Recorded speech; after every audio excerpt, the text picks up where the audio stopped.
Olá, essa é a 38ª aula do Panorama Bíblico. Hoje o tema é Jonas e a expectativa é que Deus abençoe você através dessa aula. E nunca é demais lembrar que nós temos aí o nosso canal no YouTube. Se você ainda não curtiu, curta o canal. Aliás, se inscreva no canal, não é verdade? Curta o vídeo e compartilhe se ele for uma bênção para a tua vida. Então nós estamos estudando aí os profetas menores, o panorama de cada um deles, e hoje nós vamos ver o panorama do profeta Jonas. O nome Jonas significa pomba. Jonas profetizou na época de Jeroboão II em Israel. E embora o livro tenha sido escrito na terceira pessoa, a autoria é atribuída ao próprio Jonas. Eu quero ler alguns versículos bíblicos junto com você, que se encontram no segundo livro de Reis, no capítulo 14, que vão falar um pouquinho a respeito da época em que Jonas profetizou. Do versículo 23 em diante diz assim o texto bíblico: No 15º ano do reinado de Amazias, filho de Joás, rei de Judá, Jeroboão, filho de Jeoás, rei de Israel, começou a reinar em Samaria e reinou 41 anos. Jeroboão fez o que era mal aos olhos do Senhor. Jamais se afastou de nenhum dos pecados de Jeroboão, filho de Nebate, que este levou Israel a cometer. Restabeleceu os limites de Israel desde a entrada de Amate até o mar da Arabá, segundo a palavra do Senhor, Deus de Israel, anunciada por meio de seu servo Jonas, filho de Amitai, o profeta que era de Gat-Efer. Porque o Senhor viu que a aflição de Israel era muito amarga, porque não havia nem escravo, nem livre, nem quem socorresse Israel. O Senhor ainda não havia falado em apagar o nome de Israel da face da terra, porém os livrou por meio de Jeroboão, filho de Jeoás. Quanto aos demais atos de Jeroboão, tudo o que fez, o seu poder, como lutou e como reconquistou Damasco e Amate, pertencentes a Judá para Israel, não está tudo escrito no livro da história dos reis de Israel? Então a gente vê uma citação aqui, fora do livro do profeta, a respeito de Jonas, tendo ele profetizado na época de Jeroboão II. Nessa época Israel prosperou bastante, não porque a nação não estivesse pecando ou não tivesse iniquidades. Na verdade, alguns comentaristas afirmam que foi um ato de misericórdia de Deus para com a nação, para ver se a nação acordava, uma vez que Deus estava abençoando a nação. A data aproximada da profecia de Jonas em Nínive é 765 a.C. e o tema é a amplitude da misericórdia de Deus e a estreiteza obstinada de Jonas. Por que a amplitude da misericórdia de Deus? Porque a gente vê um profeta saindo ali dos termos de Israel, do território de Israel, e indo para uma nação estrangeira. Isso mostra a misericórdia de Deus para com essa cidade, que era uma cidade muito pecadora. Daqui a pouco a gente fala como era a situação moral, religiosa, espiritual da cidade de Nínive. Então o tema fala da amplitude da misericórdia de Deus que alcança as nações e também da estreiteza obstinada de Jonas. Por quê? Porque nós sabemos que Jonas também é conhecido como um profeta fujão, não é verdade?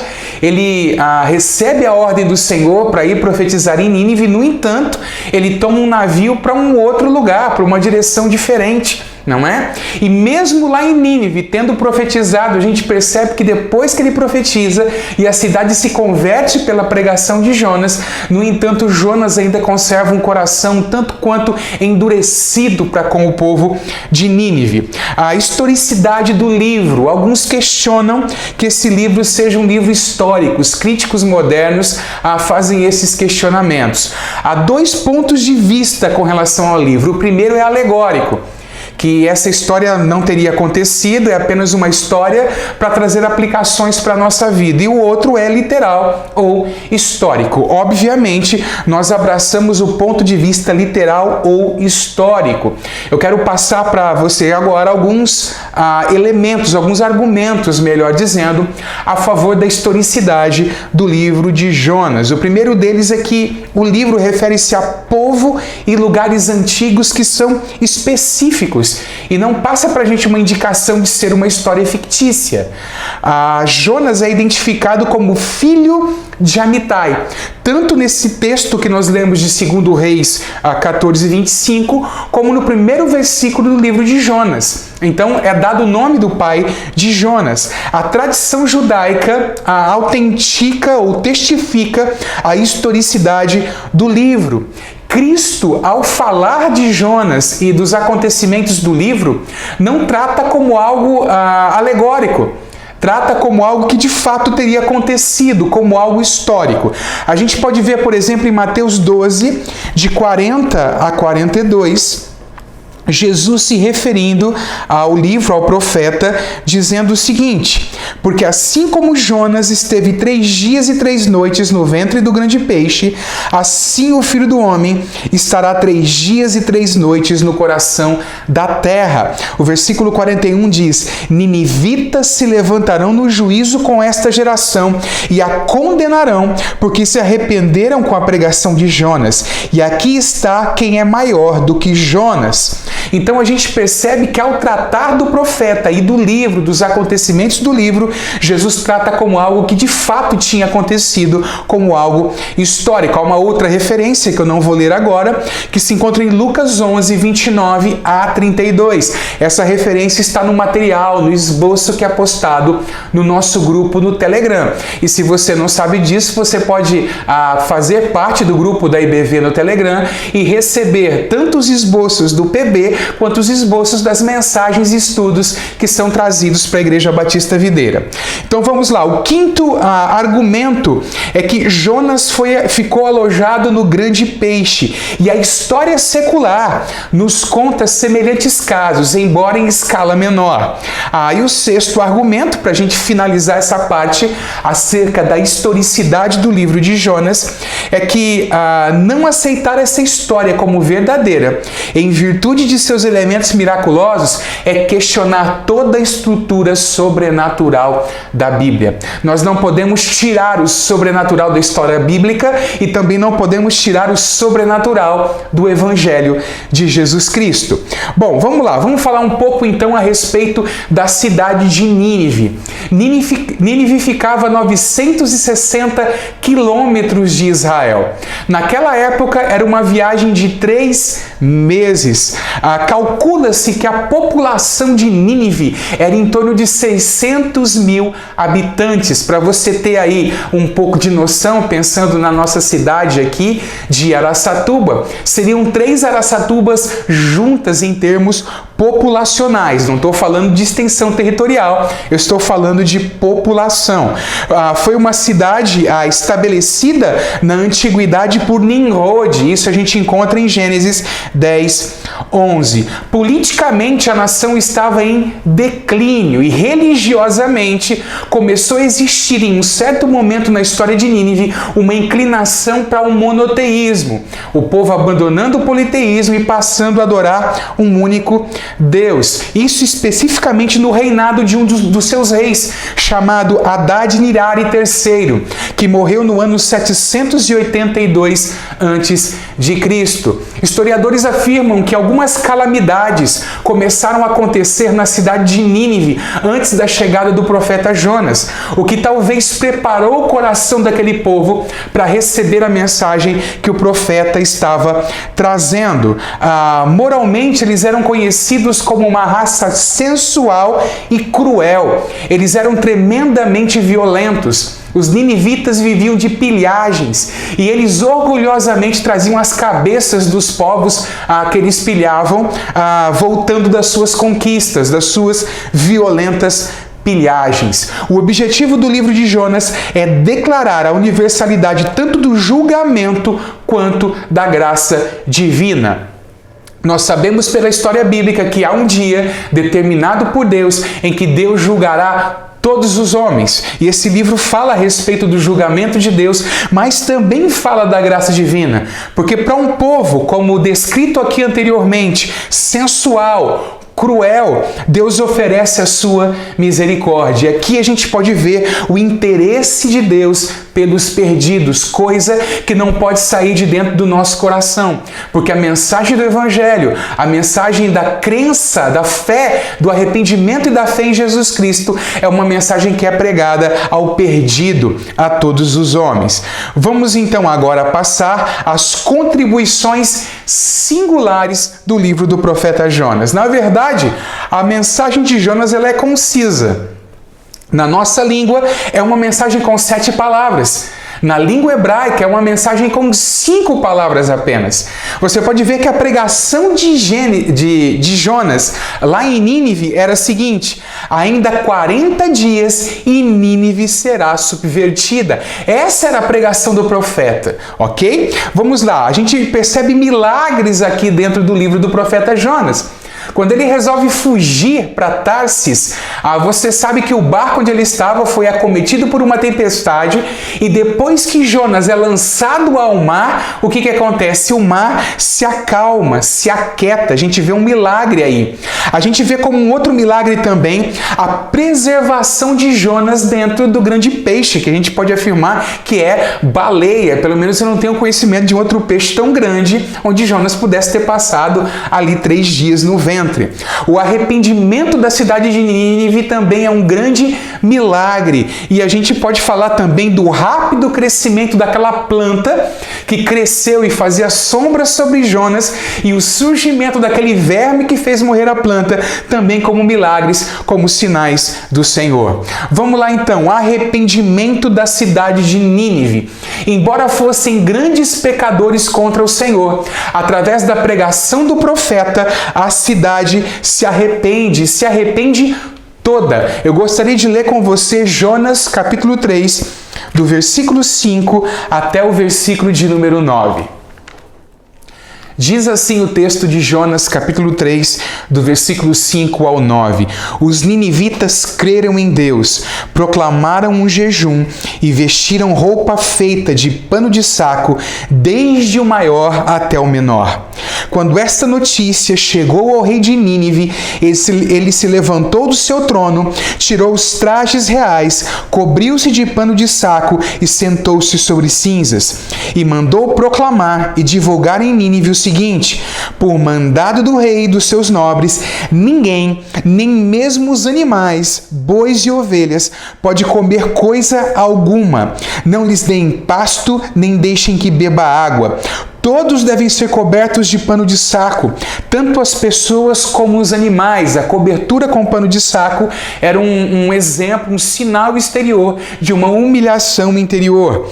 Então clamaram fortemente a Deus e se converterão. Cada um do seu mau caminho e da violência que há nas suas mãos. Quem sabe, talvez Deus se volte e mude de ideia, e então se afaste do furor da sua ira, para que não pereçamos. Então a gente vê, na verdade, um reavivamento tremendo, o maior registrado pela história bíblica aqui no livro do profeta Jonas, quando todo o povo, sem exceção, até os animais ficaram sem comer, se arrependem e se voltam ao Senhor em sinal de arrependimento. Vamos lá então. A gente também percebe como uma contribuição singular aqui do livro de Jonas o arrependimento de Deus. A gente usa a palavra arrependimento porque a gente está usando uma linguagem antropomórfica, ok? Que é você dar características humanas, atribuir características humanas a Deus. Então, dentro dessas características antropomórficas, a Bíblia também fala do arrependimento de Deus, que significaria que Deus mudou de ideia, vamos dizer assim. A gente encontra, por exemplo, no versículo 10 do capítulo 3, o seguinte: Deus viu o que fizeram, como se converteram do seu mau caminho, e Deus mudou de ideia quanto ao mal que tinha dito que lhes faria e não fez. É importante a gente entender que a gente percebe nos escritos proféticos, se eu não estou enganado, é no livro do profeta Ezequiel, há profecias que diz assim: quando eu disser a um reino ou a alguém que eu vou destruí-lo, se essa pessoa se converter, então eu terei misericórdia dessa pessoa. Então a gente percebe que faz parte do caráter de Deus. O julgamento de Deus depende das ações humanas. Uma vez que há uma pregação para que o povo seja levado ao arrependimento e o povo responde em arrependimento à pregação, Deus suspende o juízo. É isso que nós encontramos dentro da história bíblica. Nós encontramos também aqui como contribuição singular um profeta sem compaixão, e nós precisamos tomar muito cuidado com isso. Compaixão é algo que precisa estar presente na nossa vida, assim como esteve presente na vida do Senhor Jesus. No capítulo 4, nos versículos 1 e 2, nós podemos ler o seguinte: mas Jonas ficou muito aborrecido e com raiva. E por que o profeta ficou aborrecido e com raiva?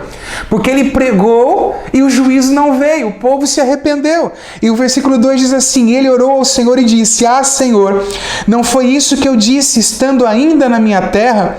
Por isso me adiantei, fugindo para Tarsis, pois sabia que tu és Deus bondoso e compassivo, tardio em irar-se e grande em misericórdia, e que mudas de ideia quanto ao mal que anunciaste. Então a gente percebe aqui que quando Jonas está lá em Israel e Deus fala com ele, vá profetizar em Nínive, nós percebemos que essa já era uma argumentação de Jonas. Deus, o Senhor vai voltar atrás, o Senhor vai ter misericórdia desse povo. A gente percebe isso pelo texto, mas o que é de surpreender é esse coração endurecido do profeta, não tendo amor pelas almas assim como Deus tinha. Vamos lá, a sexta contribuição é que este livro de Jonas é o livro da misericórdia universal de Deus, e a gente percebe que a misericórdia de Deus é estendida às nações gentias, mesmo do contexto do Antigo Testamento, ainda mais agora que nós estamos na nova aliança, que o Evangelho deve ser proclamado a todas as nações. No versículo 11 do capítulo 4, nós encontramos o seguinte: e você não acha, Deus falando a Jonas, que eu deveria ter muito mais compaixão da grande cidade de Nínive, em que há mais de 120 mil pessoas que não sabem distinguir entre a mão direita e a mão esquerda, e também muitos animais? Talvez ao olhar, por exemplo, para essa escritura, você pode pensar: poxa, o pastor falou 600 mil pessoas ali. Obviamente a somatória é feita em algum momento histórico, por isso que há essa divergência falando a respeito da cidade de Nínive. Então a gente percebe nesse texto que são mais de 120 mil pessoas que se converteram e que se voltaram ao Senhor pela pregação do profeta Jonas. Vamos ver então a cristologia em Jonas. A misericórdia divina estendida às nações é exemplificada no ministério de Jesus. Em Lucas 2,32 nós encontramos o seguinte, que Jesus seria luz para iluminar as nações e para a glória de todo o povo de Israel. Isso está em Lucas 2,32. Em Mateus 28,19 a gente vê que a grande comissão engloba todas as nações da terra. Os discípulos deveriam ir por todas as nações e fazer discípulos de todas as nações. E em Mateus 12,40, nós vemos Jonas como um antítipo de Cristo. Como assim? A gente percebe que Jesus compara a sua ressurreição ao sinal de Jonas, de ter ficado 3 dias dentro do grande peixe.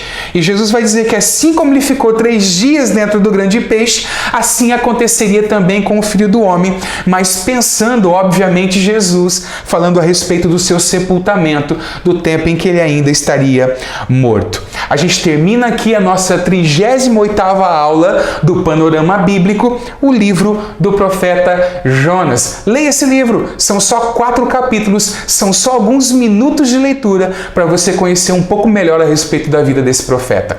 Deus abençoe a sua vida.